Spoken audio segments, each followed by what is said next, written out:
ইটভাটা শ্রমিক ইউনিয়ন ত্রিপুরা রাজ্য কমিটি 5 দফা দাবি আদায়ে বুধবার শ্রম কমিশনের নিকট ডেপুটেশন প্রদান করে।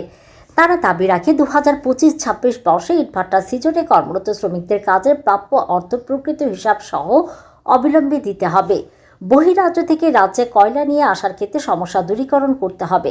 শ্রমিকদেরকে বিভিন্ন প্রকল্পের প্রাপ্য সুযোগগুলো অবশ্যই দিতে হবে। সমস্ত শ্রমিকদের সামাজিক সুরক্ষা নিশ্চিত করতে হবে। শ্রমিকদের বাসযোগ্য পাকা ঘর, পরিশ্রুত পানীয় জল, পাকা শৌচালয়, বিদ্যুতের ব্যবস্থা, রান্নার জ্বালানি, ছেলে মেয়েদের পাঠ্যপুস্তক ইত্যাদি সুযোগ নিশ্চিত করতে হবে। সংগঠনের নেতৃত্ব এদিন তাদের দাবিগুলি জনসম্মুখে তুলে ধরেন।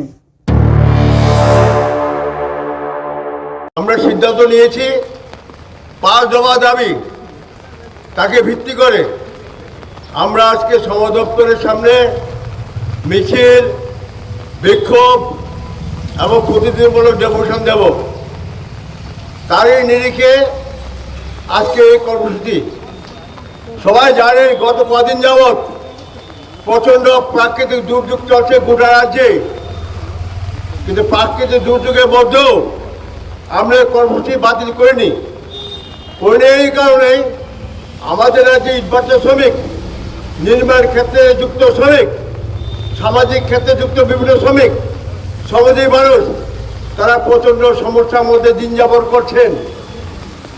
তীব্র আর্থিক সংকটে রয়েছেন, কাজের সংকটে রয়েছেন, মজুরি নিয়ে সংকটে রয়েছেন।